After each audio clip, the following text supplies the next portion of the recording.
Странскиот инвеститор Дрекселмаер бара повлекување или измена на студијата на Бранимир Јовановиќ.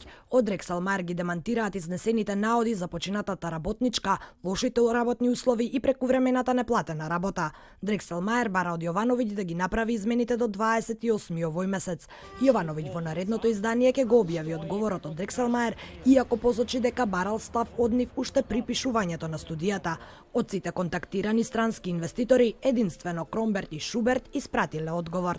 Тоа што е наведено во студијата не е измислено, тоа се одговори од работници, од луѓе кои што работат или работеле во Дрекселмаер и во останатите фирми. Тоа е подкрепено со снимки, аудио снимки кои што евентуално би можеле да се користат во одредена ситуација.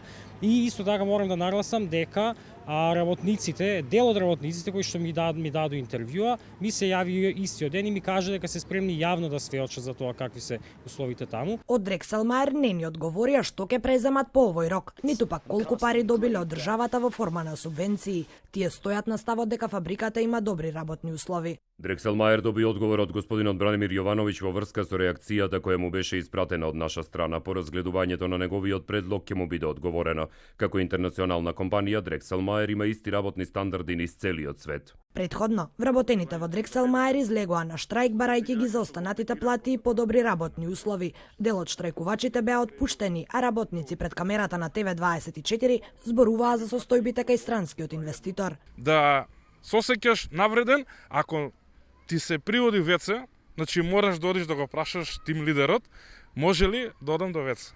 Најмногу полемики во јавноста во врска со странските инвестиции се појавија поради нетранспарентноста на доделувањето на државни субвенции. Од владата нема конкретна информација за вкупната сума дадена на странските инвеститори.